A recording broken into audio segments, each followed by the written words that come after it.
equations of lines is probably a topic where some of these ideas are going to be, you're going to remember from maybe your high school algebra class, but then we're going to get to some applications that might feel new to you. So we're going to have some old topics mixed with some new topics. So to get us started here, a little bit of just kind of some ideas before we jump right to a problem. The first thing we want to talk about is average rate of change. And this might be a new word or new concept to you, but it's really, for our class, we're going to mainly just talk about lines. So the average rate of change for a line is the slope. So average rate of change is kind of the fancy way of saying that we're asking for the slope, since we're going to be dealing with lines. So we're going to keep this same slope formula that we had before, like in high school. So y2 minus y1 over x2 minus x1. So we're going to use this formula anytime I see average rate of change or slope.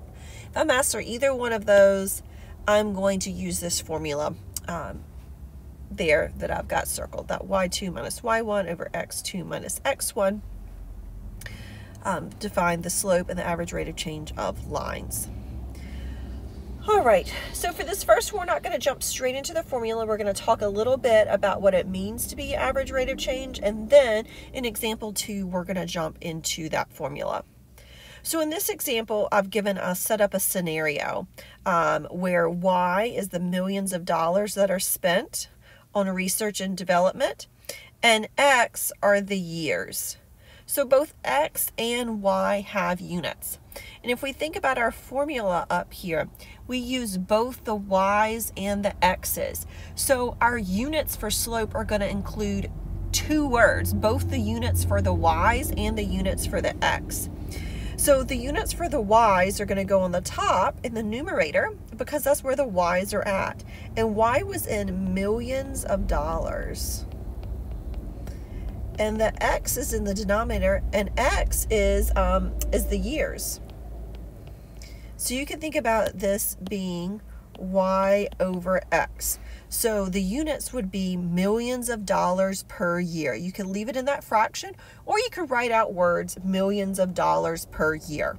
Whichever would, you would like to use would be fine. But those are my units.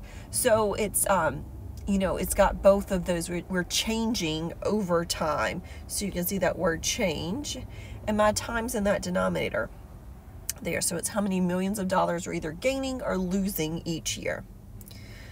So interpret means I'm going to write that sentence there.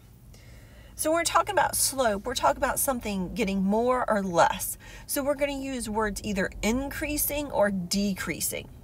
In this particular one, it tells me the average rate of change is 485. That's a positive number, so it's going to be increasing. So I'm going to have to use the word increasing in a sentence and this units that I had in part A. There are lots of different ways to write the actual words, but you need to have something about increasing and about those units that you had there.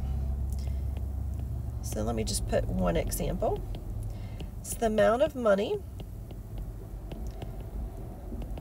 spent on research. I'm going to use that word increase because it was positive. $485.9 million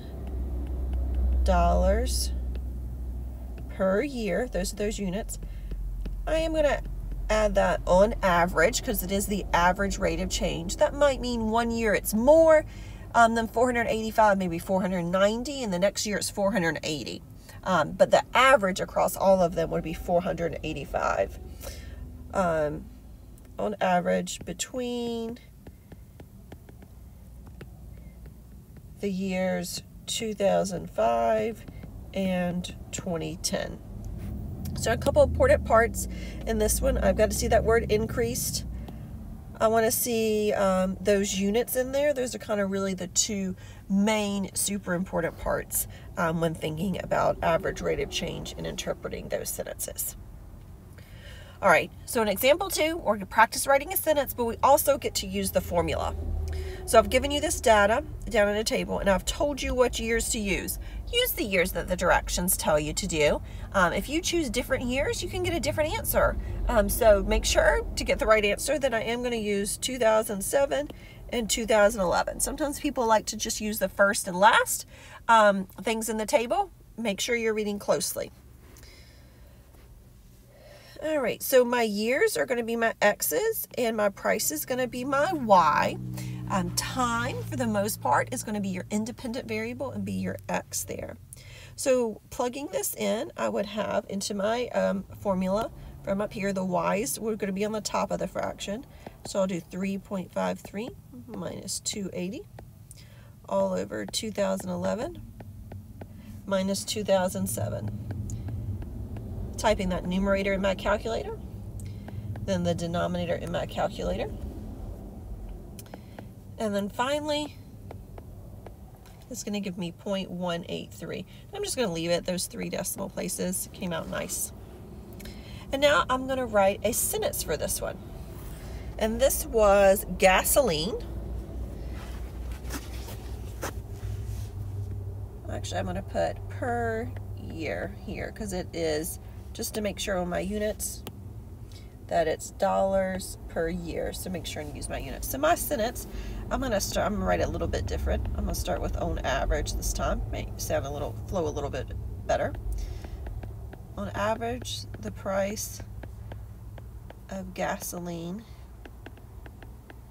increased $0.183 per year between 2007 and 2011. All right, excellent.